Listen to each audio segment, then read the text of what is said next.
Welcome back, everyone, to Science and Nature. Welcome, everybody who's watching online and all the familiar faces in the audience today. So I'm super excited about tonight's talk, and I'm glad you're all here with me.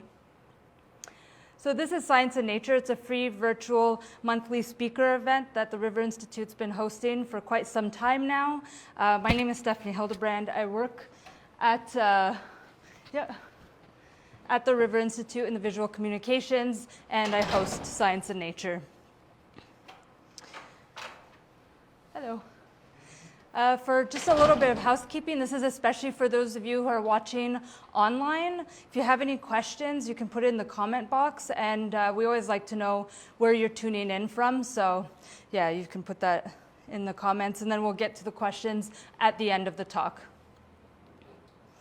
So before we begin, we'd like to respectfully acknowledge that we're on the traditional territory of the Haudenosaunee. We offer our gratitude to the Mohawks of Akwesasne for their care for and teachings about our earth and our relations. In honoring those teachings, we are committed to the process of dismantling the ongoing legacies of settler colonialism through good relations with each other and the lands we live and work on. The River Institute was founded in 1994 in partnership with the Mohawk Council of Akwesasne. We're committed to listening to and working with our partners through all that we do. We are grateful for the time and knowledge that our neighbors graciously give to us, and we strive to improve the health of the Great River and surrounding lands. This relationship extends into our personal lives as we get to know each other and build relationships outside our time at work and through a mutual interest in the health of the environment. And I share this website, Native-Land, specifically for people who might not be in Cornwall or along the St. Lawrence River. If you're tuning in from elsewhere and you're not familiar whose territory you're living on, I highly recommend just starting by going to native-land.ca to at least start doing some research on that. So even whether or not you're like working or traveling, I think this is a really useful tool. And then another tool that's kind of fun to use is there's a phone number. It's 1907-312-5085. You just text your city and province, and it will tell you whose territory you're texting from. If you're interested in learning more about what the River Institute does, any future programs, or research or education, you can follow us on social media. And we're pretty good at updating what's new and what's happening at the River Institute. If ever you wanted to rewatch any Science and Nature Untapped events, you could go to riverinstitute.ca/untapped, and we upload all these events to YouTube after, like within a week or two. So for upcoming events, it will also be hybrid in person and online. We're going to be introducing, or many of you might already know, Michael Runts, and he'll be talking about Algonquin Wild. This event you'll have to register through Eventbrite, and then you'll have an idea of where it will be. So events like Science and Nature, a lot of our programs and educational programs are generously supported by donors.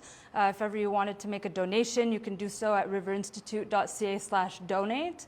But other ways of supporting us, just by liking our social media posts, sharing them, or talking to your friends about us, goes a really, really long way in support. Hi, Mom.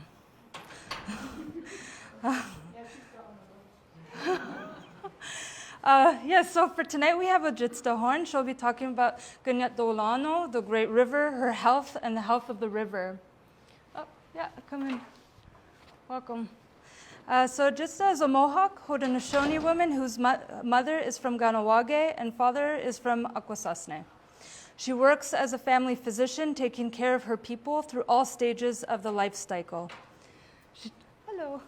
She teaches medical students and family medicine residents the complexities of providing primary care to Indigenous peoples and their communities, drawing on both Western and traditional paradigms, working with like-minded physicians across the country. With a focus on the effects of the environment and pollution on health, she promotes the inclusion and support of traditional knowledge and ways of being into a framework for providing holistic and primary care to her people. So thank you so much for being with us tonight, Ojistoh.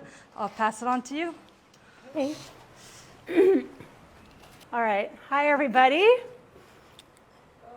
Okay. So it's wonderful to see you all. My name is Ojistoh Horn. I'm really happy to be here today to talk about Kaniatarowanenen, which is our great river, about her health and the health of the future. So I work at the Akwesasne Medical Clinic in Akwesasne. I'm a family doctor, and I want to talk today about my perspective per se. I understand that everybody here has a different perspective and a different interest, and we're all walking in the same direction with the same intentions of helping to, in our ways to improve the health of the river. And so I want to talk today about the things that I'm interested in. So I think you might have read this already, so I won't go. This is what had already been in the previous, I guess, information for this talk. So I won't talk about it.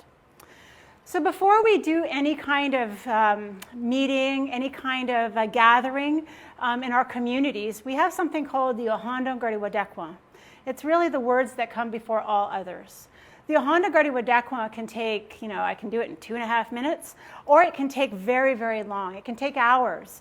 And what it is an expression of our interest and our responsibilities and our acknowledgement of all the different other parts of creation.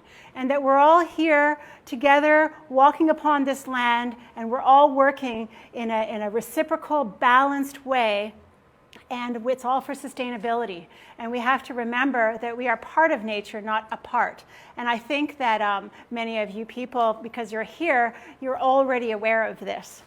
So the Ohontsa, I could do it in Mohawk, but you wouldn't understand it, so I'll be very quick. So we bring our acknowledgement to the people, and the people would be all the people of this world, and that we've been put on this earth. We have stewardship responsibilities to take care of the earth, and that we have to work together to be able to carry out this function. And we always have to figure out how we can do this in peace. We have to bring our minds together. We have to think about our mother, the earth. She brings everything to us, everything that we need to be able to flourish. She has been here from time immemorial, and some people have lost sight of the fact that she has provided everything for us and continues to do so. But she's starting to get tired, and all of the balanced parts of her have started to become unbalanced. And we're starting to see this much like we see in medicine. When somebody's approaching an illness like diabetes, they develop huge swings, labile blood pressures, labile blood sugars, which basically it's our body trying to come back into balance, and we can't, and then we become, or whatever diagnosis it is that we're looking at. And so same thing with the earth. She's lost a lot of her buffers and her ability, and she's going through this lability, and she is now becoming ill, and we're starting to see that. Sorry, I want to also talk about the fish. We're always talking about the fish, of which there are so many different types, and that they provide a sustenance, and they're different all over the earth. And we are here in particular talking about the fish and the things that the fish have been made to store in their bodies because of the pollution. We'd like to talk about the insects. So the insects, we often think of them as bugs, but they actually have their own instructions. In fact, everything came into this world with its own original instructions. These instructions, which we could call DNA, basically it's their blueprint and their reason for being here. And they, over millennium, have created in their own small ecosystems a way to live in balance. And so the insects are here. There's a reason for them being here, and we have to let them be here and acknowledge the great balance in which we may not know what their instructions are, but they certainly are following them. And we've seen in the past few years the problems with very important insects such as bumblebees, who are no longer as prosperous. And so there's less and less ability to bring different nutrients from flower to help with the propagation of flowering species. So they're really, really important, and we mustn't forget about them. So we bring our minds together. We're going to think about the no-leggeds, like the things that are deep into other places, like salamanders and snakes. They all have their original instructions, and they all do what they were put here to do. We talk about the animals, the four-leggeds, and we have lost our abilities to communicate with them over the millennium, but they were put here, and they have a specific purpose, and they give themselves to us when we're hungry, when we're cold, but they are definitely part of the balance.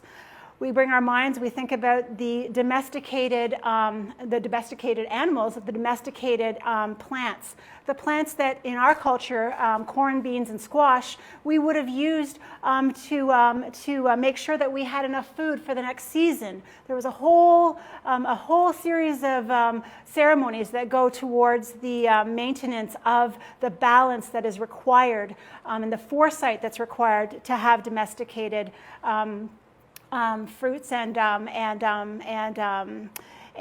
the corns, the beans, and the squash. So we must think about them. We have to think about the non-domesticated plant species, the ones that provide medicines. And all over the earth we have this knowledge. Some of us have lost it. But our mother, Iethinisthena Ohontsa, put all of these plants in our places, and many of us knew how to use them. And some of the roots we would have ground up into medicines to help us, to nourish us, to take care of us. We put our minds together and we think about the birds. The birds are incredibly important. They have a special tone, and at about 3, 4, 5 o'clock in the morning before the sun comes up, there's that special, very important time in the day where there's just about a purple, like a blue, a hint on the horizon. And that's when the birds wake up and they give us their tone, and they tell creation that they're still here. And if you're alone and you feel sad and you can hear them, you know that you're not alone. And so we want to always hear the voices of these birds because they've been here from time immemorial, and some of them are no longer here. We have to bring our minds together and think about the trees. We all have special trees. Where we come from, we have the maple. And the maple, wahta, is a special tree because in the wintertime, it tells us as the temperature is getting colder and hotter, the maple will start to go up the tree as a sap, and we collect it, and we use it after very many months in the longhouse over the very cold winters. We may have accumulated things in our bodies and in our intestines, and we use it as a drink to purify us. And so this maple is also the beginning of the new year. We bring our minds together. We think about the thunders, the winds that come from 4 directions, and the lightning. Whenever we have lightning in the springtime, it wakes up the earth to tell her that we're going to start the new season again. So we always think about the lightning when it happens. It's a very exciting time.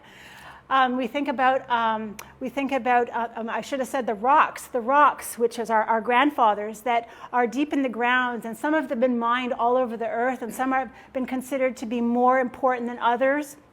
And they've been mined and used for all the things that we use in our society today.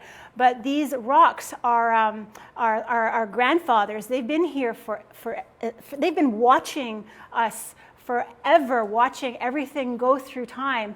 And so when we in our lodges ask for their help and for them to listen, and we wake them up in our lodges, our sweat lodges, with water, they're there to help us with when we have our prayers. we bring our minds and we think about our big brother, the sun.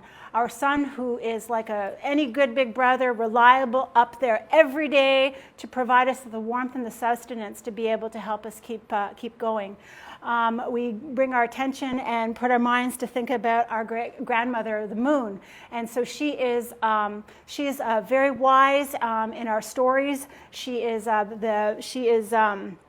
She figures very much in our stories, and she watches over the children, particularly at night when things can happen, because she's responsible for fertility, for tides, for the oscillations in our fertility, and so we always have to think about her. I should have mentioned we have to think about Akwes, the biggest bird. I should have mentioned that the bird Akwes it flies as high as any other bird and watches over us and looks way into the distance. And if there's any trouble coming, will alert us so that we can be on guard for anything that is approaching.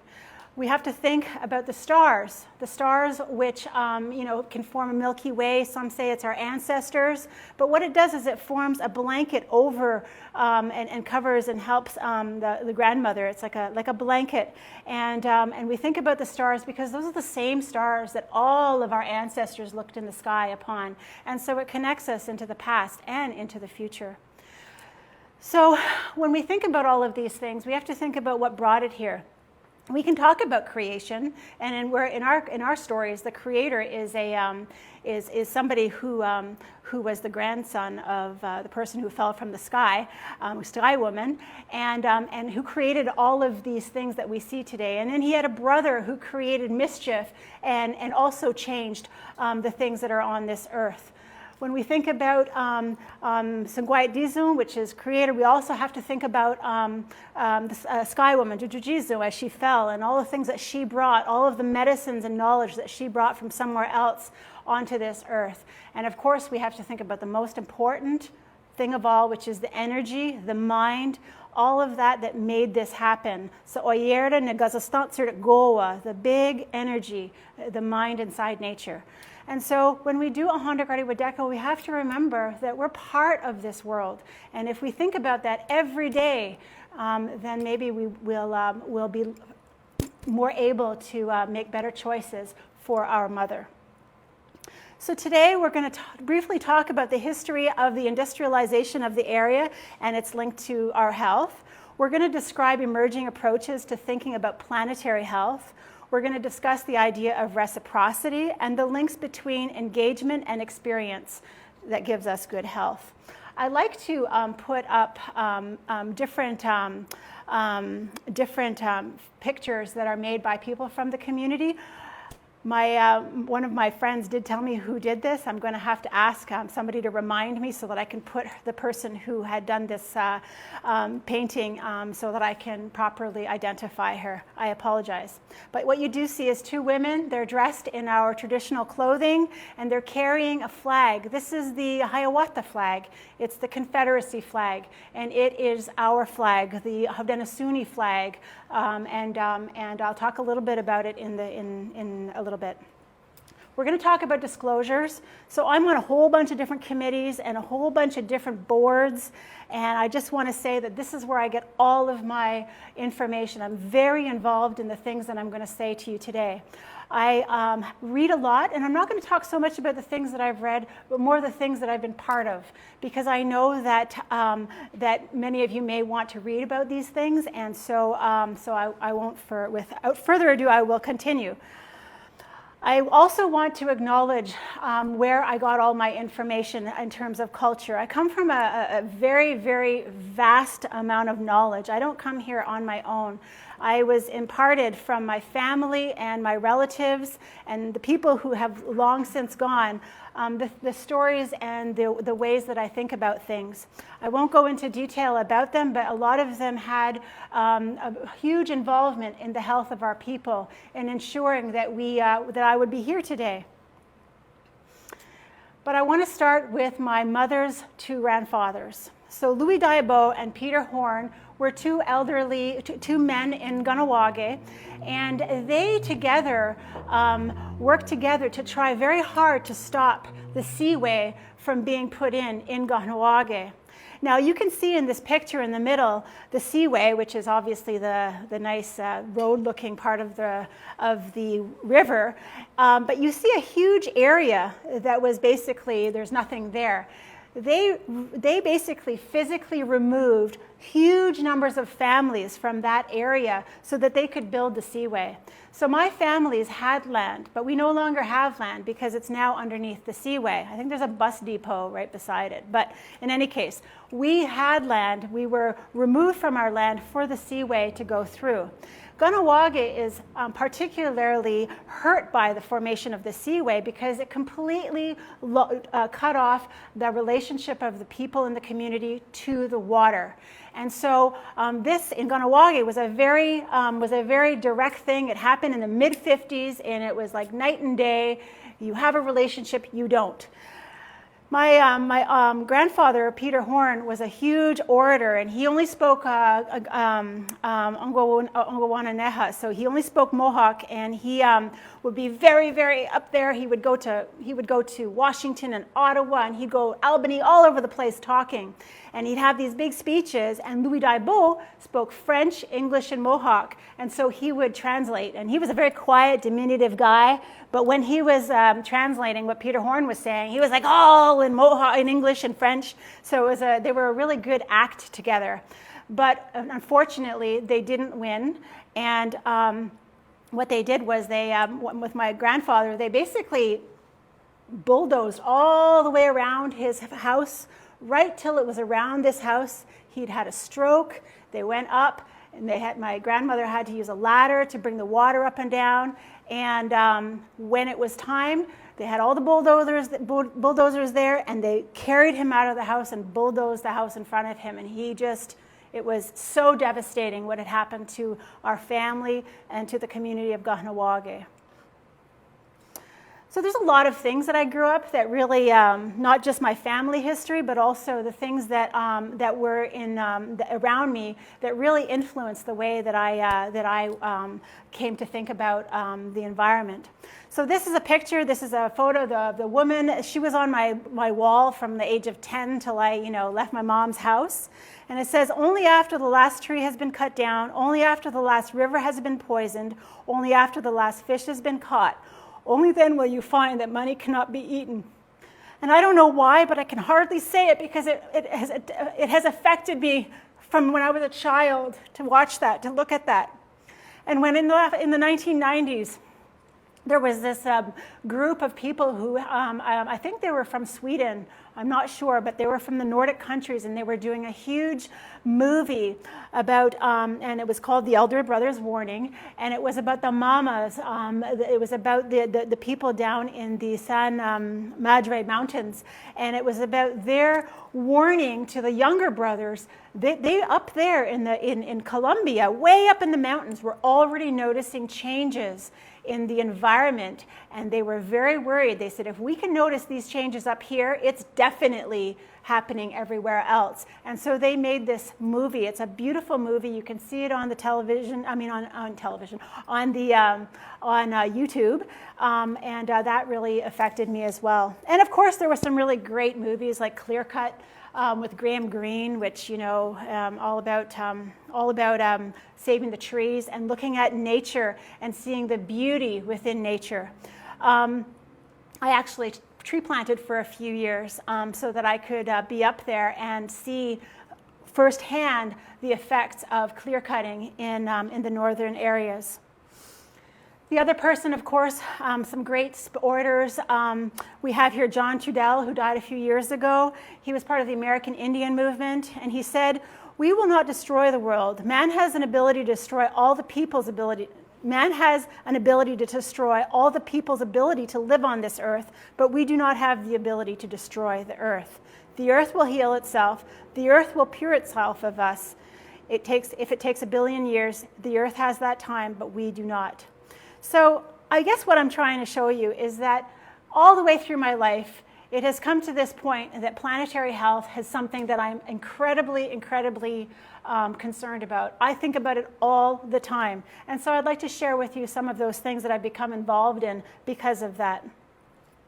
So Kaniatarowanenen, the big waterway that we have here, now I work in Akwesasne as a family doctor. I had previously worked in Kahnawake as a family doctor for 7 years, and now I'm in my 8th year in Akwesasne. So I'm in my 15th year of practice.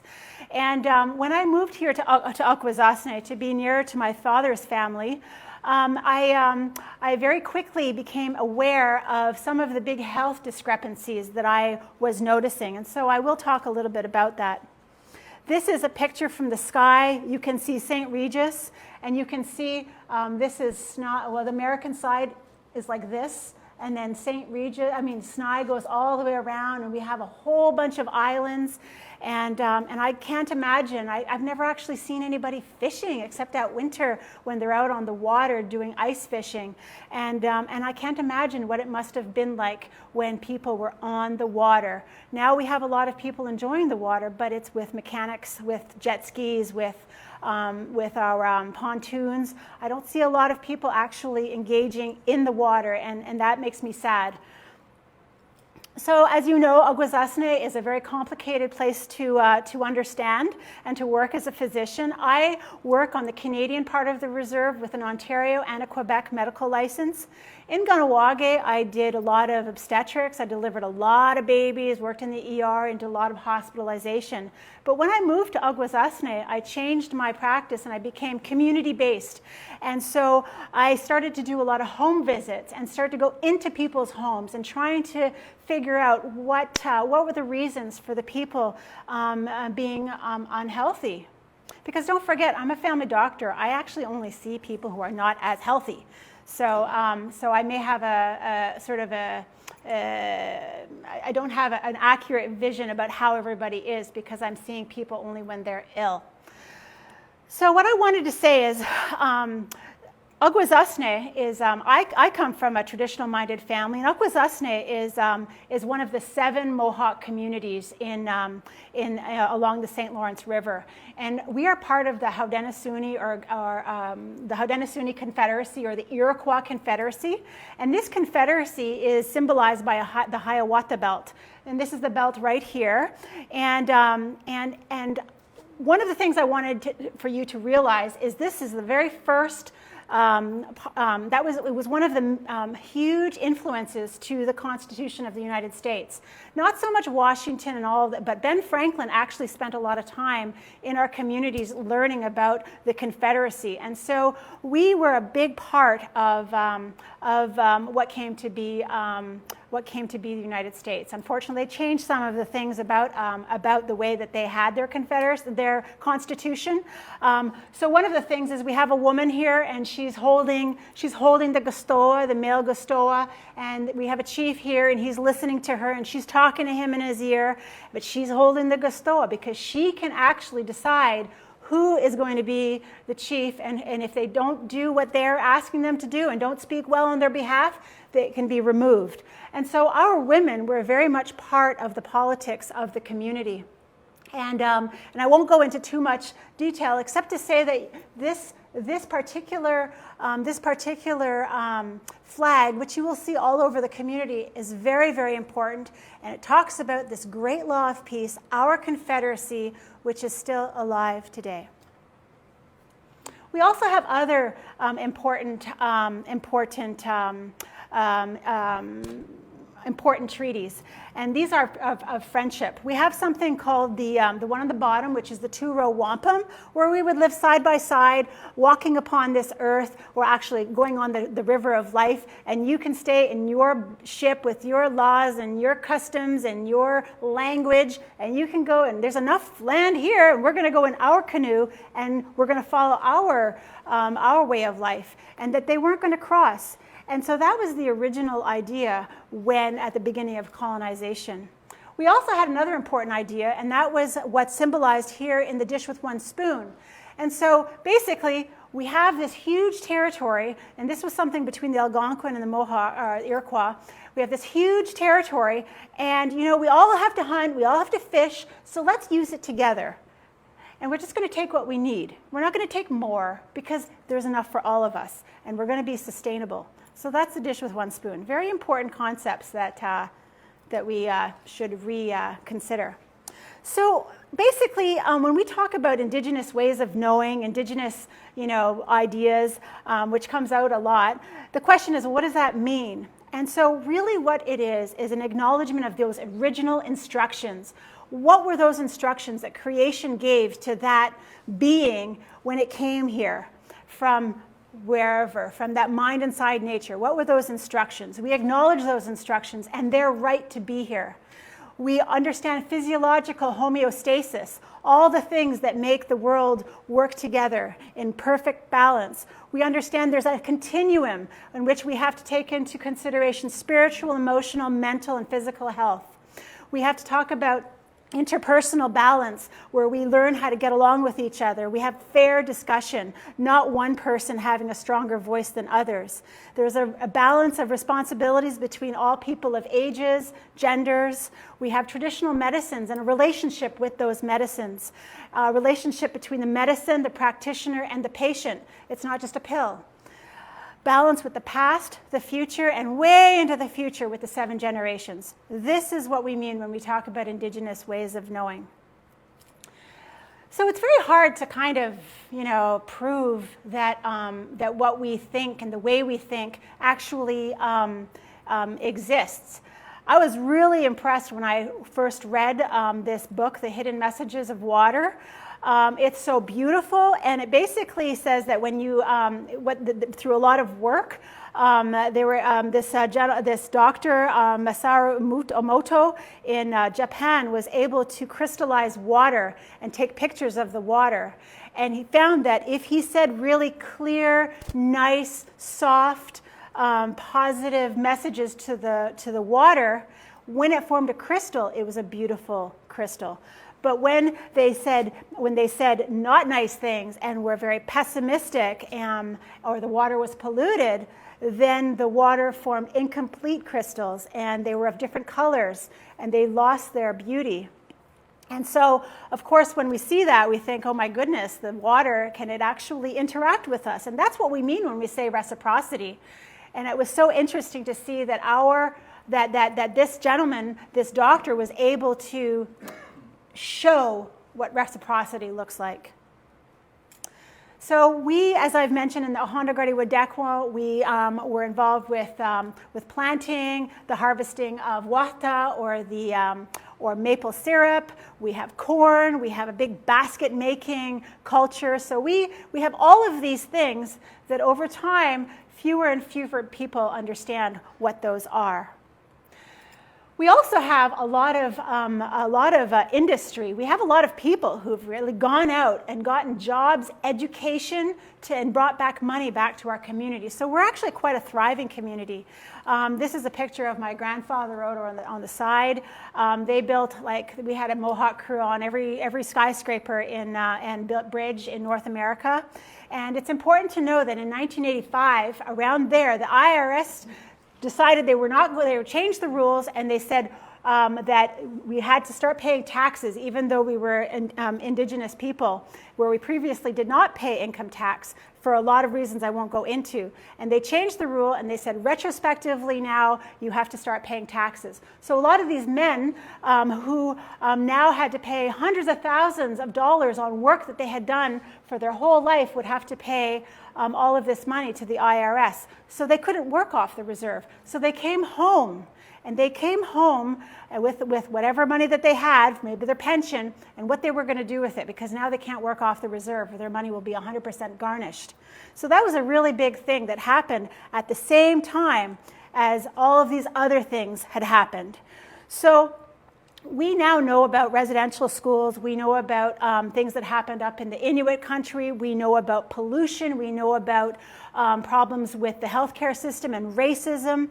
And so the CMA, the Canadian Medical Association, made a really good video, 30 minutes, and it's called The Unforgotten. I would suggest you look at it. It's a really eye-opening way, or a very good way of trying to convey some of the emotion when we think about the things that had happened.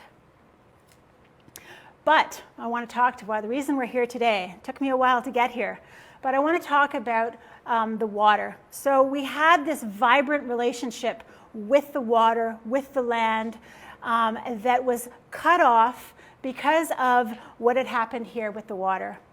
So we have the Moses Power Band. There was a dam a little bit further upstream, and it provided a lot of really, relatively cheap electricity to the area. And as a result of that, we had 3 very large industries on the northern part of the community, or northern part of the area, so that would be in Canada. And we had 3 really big industries in the southern part of the area. And all of those industries were putting a whole bunch of different chemicals into the waters. And I know you all know all about this, and that's not why I'm here today. I want to say, though, that as a result of those things, people were recognizing that their animals were getting sick, that the bees were not pollinating, the trees did not look so healthy, and they were noticing that there were things that were changing, and they thought that it was related to the pollution, and they asked for somebody to come here and look at it. They noticed that the animals were losing their teeth, having stillborns. These are the cows. And so eventually that work was done, and they found that the area was very polluted, and as a result, we ended up with a lot of the advisories for working with the land and eating the fish from the water and being in the water that happened in the mid-80s. Just at the same time that the men were coming home from ironworking because they could no longer work off reserve. So now we can't take care of ourselves, and our men can't leave to go and work. So what are we going to do? And that's what Akwesasne is known for. People don't know why we had to get involved in trying to figure out how to get non-natives from non-native people onto the reserve and spend their money. And the only way we could do that, sell cigarettes and all the other stuff that came with it. And so that's what we're known for. And it's really sad because actually it was a result of a whole bunch of things that happened that were outside of our control, but we're survivors. And that's what we did. But unfortunately, we haven't had a very good reputation because of it. So in Maclean's, and this is 1979, this was an article, a big expose that came out, and it said, "An island unfit for man or beast." That's Cornwall Island. And I will tell you, I do have patients all over the community, particularly Cornwall Island. So I have mentioned that we ended up having a huge problem with being able to engage in our land.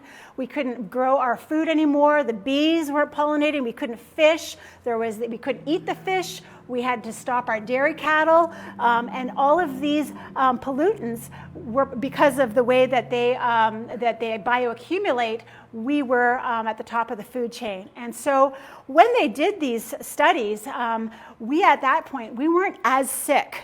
However, some of the people were told that in about 25 years, you're going to start to see problems. So my auntie Gudgy Cook is a midwife. And so she says, by contaminating our food chain, including mother's milk with toxic compounds such as PCBs, dioxins, DDT, and many others, corporate society has removed from us our very ability to feed ourselves, our families, and our communities. Exposure to toxic contaminants in the environment, the air, water, soils, local food, fish, wildlife, and mother's milk has resulted in a rapidly changing epidemiology among many Native people. So this is what's happening across the country. So we've had a lot of study in our community about what is there, but we don't have a lot of study about the effects 25, 30, 40, 50 years down the line. So now here I am as a physician working in my community, and I can tell you that those kids who walked around in the water and they played mudmen and like covered in PCBs and, because they were just kids playing, are now in their 40s, 50s, and 60s. And that's who I'm seeing in my clinic. People who are way too ill with the only risk factor of being in the community. I asked my brother if I could talk about this, and he said yes. He's 1 year older than me. He's going through his second round of chemotherapy for a cancer that they do not know how to treat. It is so rare. It's duodenal cancer, and he is so ill.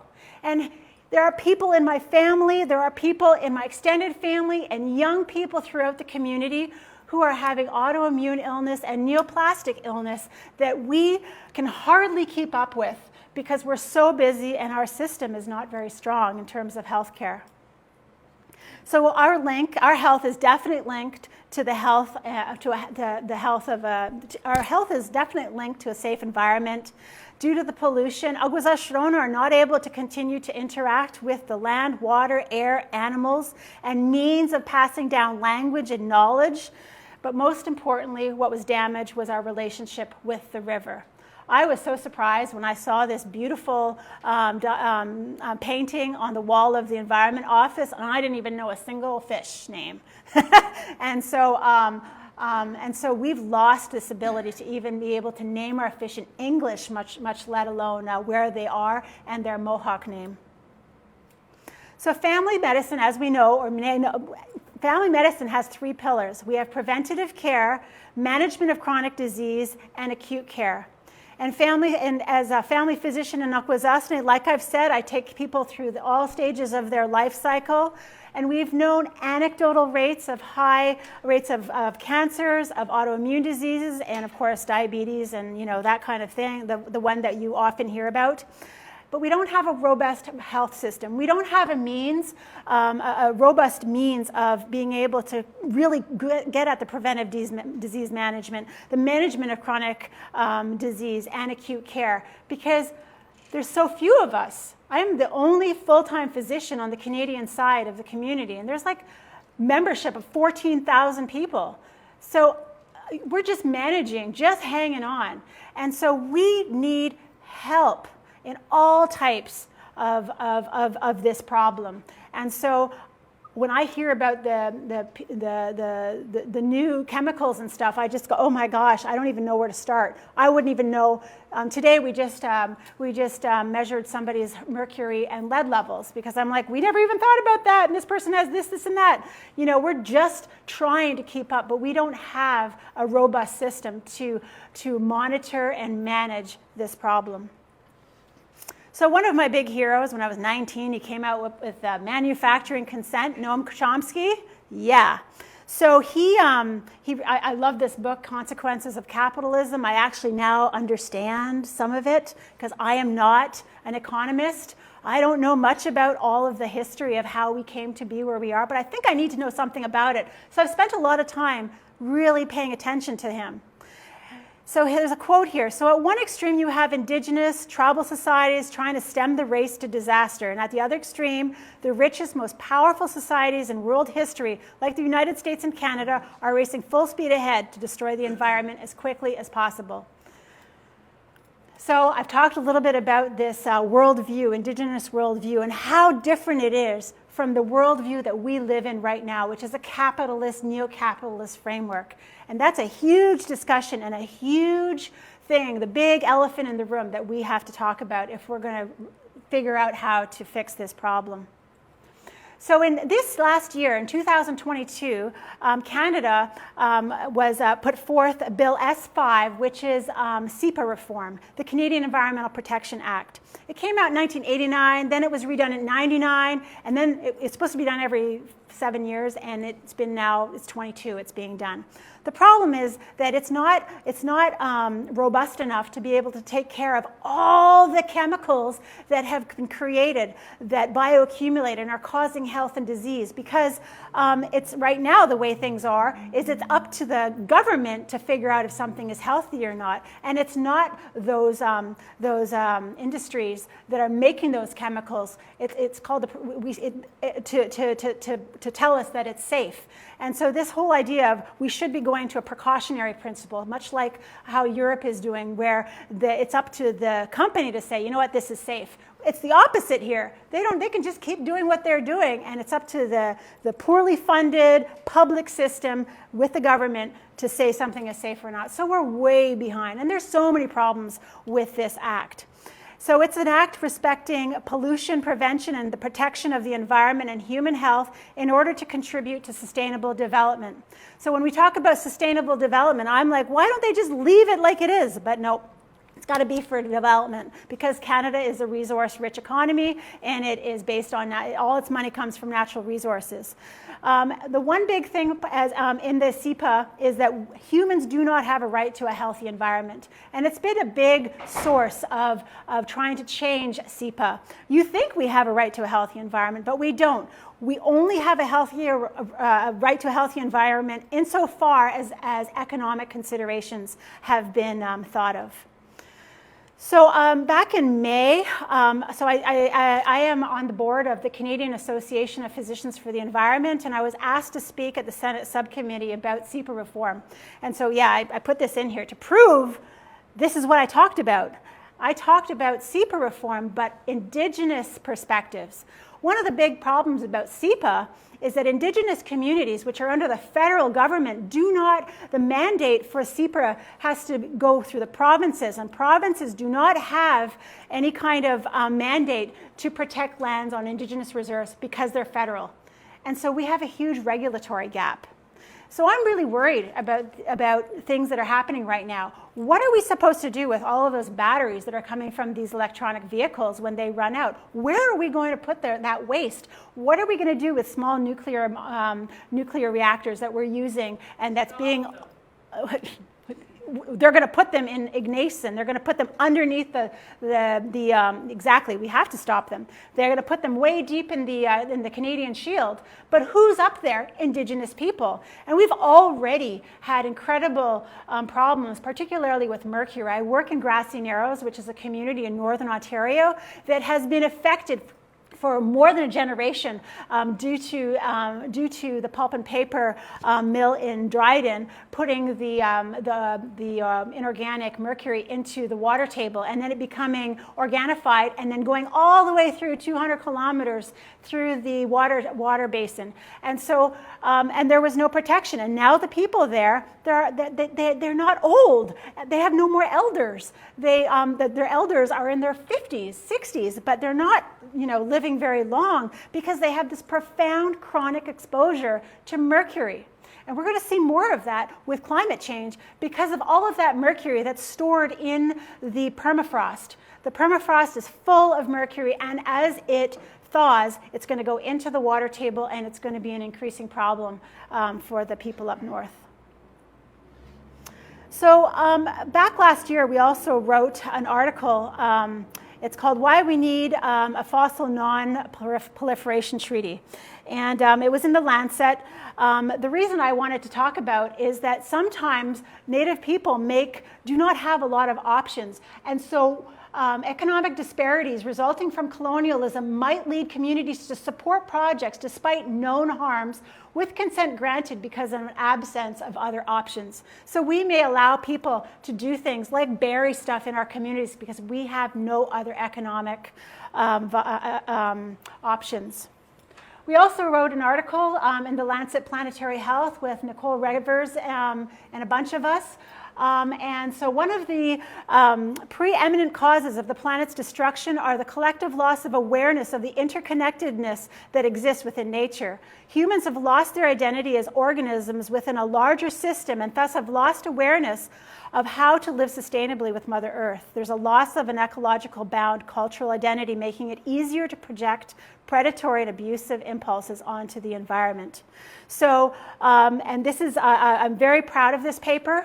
It took us a long time to write it with Indigenous people from all over Mother Earth, and I would ask you to look at this. So I was part of a delegation at the COP15 over in Montreal this past December as part of the Canadian Association of Physicians for the Environment. And in there, there's a lot of stuff going on at the same time. It was a very interesting conference. But what the main thing is that they want to protect 30% of the earth by 30%. But the problem is that Indigenous people, we're a little bit worried about the 30 by 30 target because we are only 5% of the world's population, but we have 80% of the world's biodiversity. And so they're asking Indigenous people to go and conserve what they have already been securing for the whole world, and they're asking them, how to continue to do that. And so that the world can just continue to do what it's doing. I hope not, but there's a lot of concerns about the direction it's going. And so I do bring these things about Indigenous people. It's really important to know that there's always something there. It looks really good, but there's always an Indigenous voice there who is saying, I'm a little bit worried about this.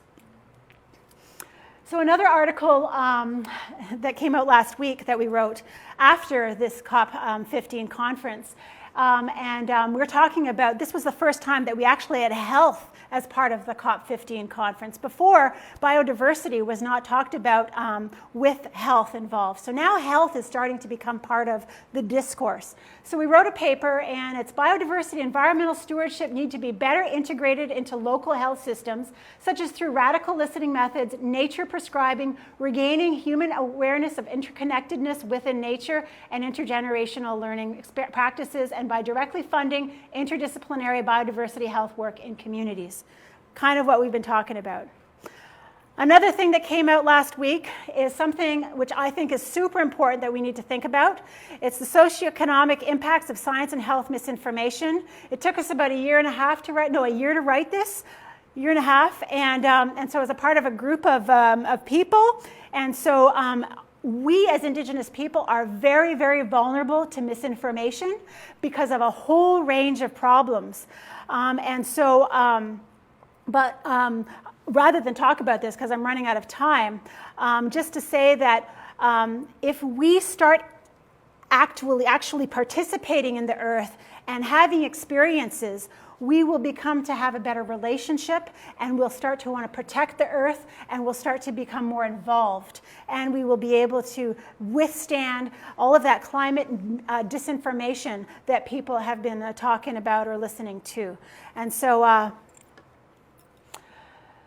the other thing that we're doing with CAPE, the Canadian Association of Physicians for the Environment, we have something called Prescription for Nature, or PARC prescription.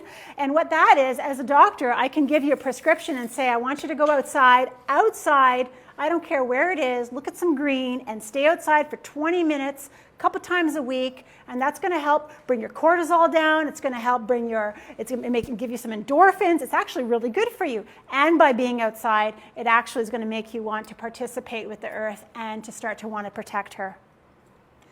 Right now, we have, with continuing medical education, we have a new emphasis on the CanMeds, which is a way that we train all of the family doctors, as well as specialists, surgeons, and medical students. And even after they've finished their continued medical education, and we have to talk about planetary health. So planetary health is being subsumed in all parts of the education system for doctors. Our first meeting is next week. So, and the other thing I wanted to talk about is the rights of nature. So we've been talking about I talked about Noam Chomsky, I've talked about neoliberalism. We know that the world is set up in a way that is not conducive for the sustainability of a healthy planet, and that there's just a very few people who really do benefit by the way that the system is set up. So David Boyd has written an incredible set of books. He is very much involved in this whole discussion. But one of the things that that really stuck to me was the sentence, "It's easier to imagine the end of the world than to imagine the end of capitalism." And to me, that is just so upsetting, because capitalism's only been here for a couple hundred years, and only been the way that we see it for a couple of decades. So we do have a rights-based approach to looking at things in some places. So Ecuador, New Zealand, Bangladesh, and even in the Magpie River in Quebec has been given rights, or the river has been given rights to exist. So a rights-based approach develops the capacity of duty bearers to meet their obligations and encourages rights holders to claim their rights.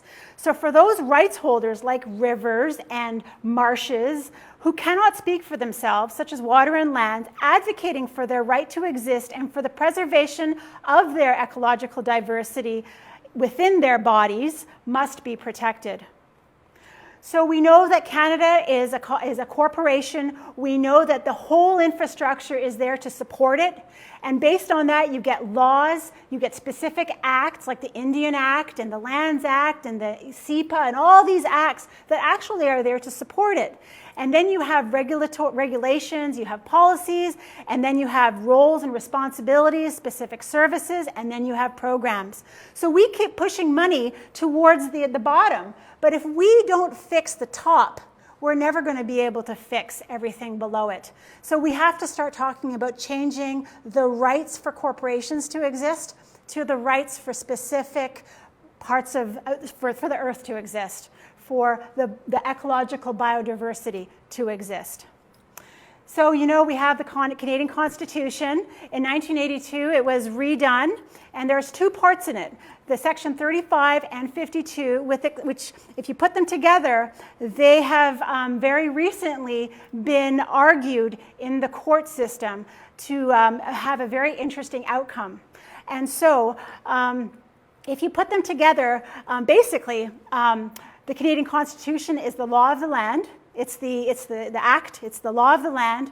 However, if there is a constitution that predates it and has not been explicitly extinguished, then it supersedes it.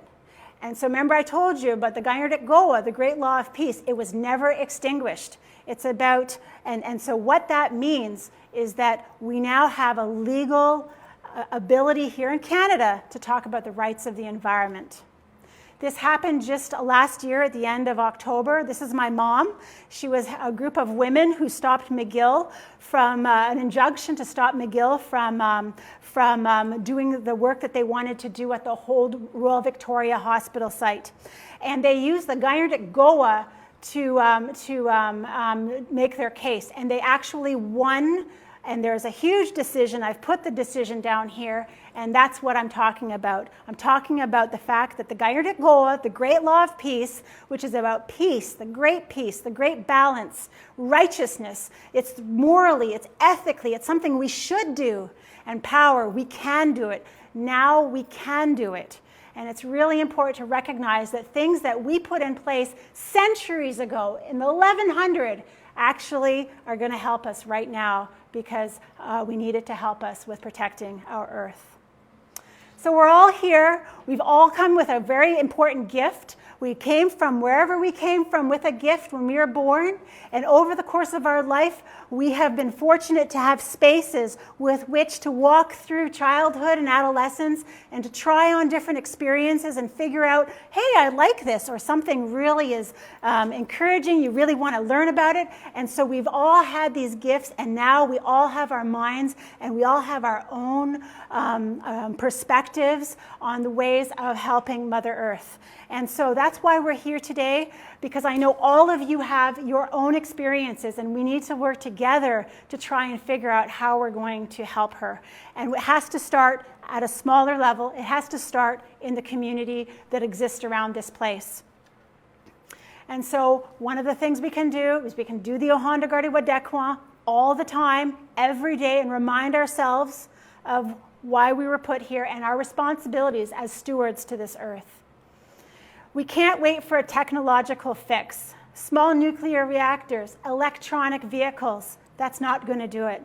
We have to rethink our relationship with the earth. We have to rethink that what our needs are and what our wants are. We have to really pay attention to that. We need to be more aware about the manufacturing of needs and how social media and advertising makes us think that we need things. We need to be more aware about our vulnerabilities to misinformation. We need to have more experiences with the earth. We all can do something. Engaging with the earth will help us to be more empathic and think of and accept the changes that will be needed for organized society to survive in this age of the Anthropocene. Thank you.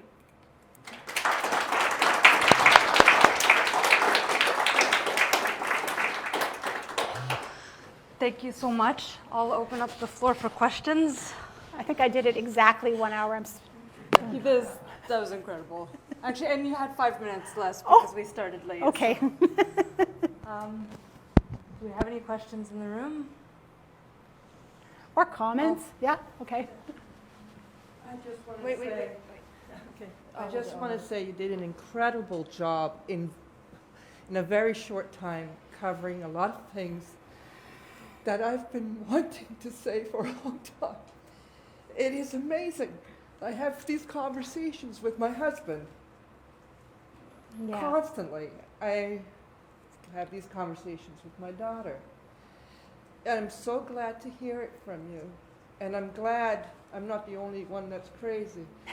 But I want to know, and I agree with you, capitalism to me, what we live, where we are trying to support the economy, and people don't realize it, it's a pyramid scam. Yeah. It is truly a pyramid scam, and yet it's illegal. And nobody understands, but the reason people don't want to understand is because they would have to sacrifice so much of their creature comforts in order to live sustainably and help heal this planet. We have to do it now. If there's any way I can help, let me know. Okay. Thank you. Thanks, Mom. Yeah. You got it. What was that word you said? Wait. What was that word you said? Oliwa gotke goa? Oh, so oyera gasasnatsert goa. The mind, the energy that thought of all of this. Thank you. Bye. Yeah. I'd like to thank you. Incredible energy. Oh, thank you. Oh, I can hold it. All right, this incredible energy that you're sharing with us. I do wonder if you ever sleep. Maybe you're plugged in somewhere, right? And you just keep going. But and to make sure that CAPE is also acknowledged as just an incredible power in all of the challenges that you're laying out there too. They're doing amazing work. You as part of CAPE are as well. And I mean, I'm sitting here just getting more and more angry, and I'm sorry that I blurted something out. But, It's true. but it's out of anger in that the corporatization of so many of the decision-making forums, such as the biodiversity meeting, such as the climate COPs, is limiting what actually can be done by people of goodwill in government and other players, let's say. So, you know, I was in Montreal as well, same time, and just, I'm with Friends of the Earth, and just really worried about the corridors being covered and, you know, taken over by the corporate players there. The chair of the next climate meeting is, you know, it's going to be in Saudi Arabia, and it's going to be a corporate oil guy, unless we change it. So anyway, all of that's worrisome. I have to say, listening to your story of your work and what's happening with people, their health, I have to say, are you thinking at all about suing the bastards? Because No, you know, I don't have who time. made the piece of beast? No, but Yeah. someone. And there's so much important work being done in communities around the world. Just this week, people in Indonesia are suing a cement factory in Switzerland for damage. And there's so much evidence now. So at that COP15 meeting, I saw some people who were from the Amazon rainforest, and they were describing how they had tried to stop a Canadian mining company from going in there and doing their work. And it was all deaf ears. And I was like, we're at COP15 and nobody's listening. Like, how disingenuous. So yeah, that was a really hard meeting to go to, but there was a lot of people on the sidelines who were have that same energy. And so we just have to realign ourselves, because yeah, you can get really mad. That's why I stay up. This is all I talk about. That's all I think about. My mom, with her court case, all she talks about is the guy at Goa. like, you know, there's people who it's all that takes up so much. And so I found people like that, and it gives me energy and hope.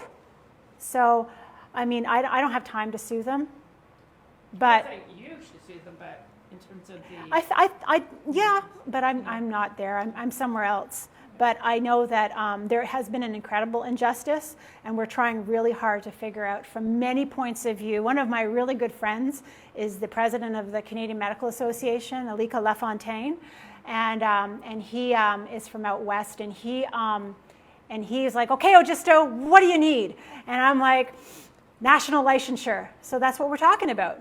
We're talking about, I have to work with an Ontario and Quebec license. How do I provide healthcare to a community that's divided in two, and everything is doubled on the province side as well as on the American side? So it's so complicated to work there, and there are so many gaps in care. And it's so hard to find people to want to work there because of all of that, because we're not training our doctors to go work in a place like Akwesasne. So we have lots of problems. And so I have to put my time in those kind of places. But I think that finding other people who are like-minded is what is exciting and keeps me going. And so thank you for your thoughts and your indignation, because that is a type of energy that will propel you as well. Thank you. I have a question online, so I'll just pass the mic to Emily. Thank you. So this is a question from Christina Enright. She is a monarch butterfly advocate. So she's asking, as those of us who are working within our individual's area of influence to instill a greater awareness of the need for reciprocity with Mother Earth, what are your recommendations for making successful inroads and not getting discouraged? So I think the biggest thing that I'm trying to say is that every single one of us has their own special niche. And that's what we need. We need to keep working in our little niches, but to know the big picture. But just keep working. And so, you have the forest for the trees kind of thing. So that's what I'm talking about. We now have talked about the forest, but we're all at our own little tree. And so that's why this whole thing was from an Indigenous lens. I mean, there are many lenses out there, but this is from where I'm working. And we all are doing that. And so to not get discouraged is to know that there are other people out there. And that's why we have, meetings like this.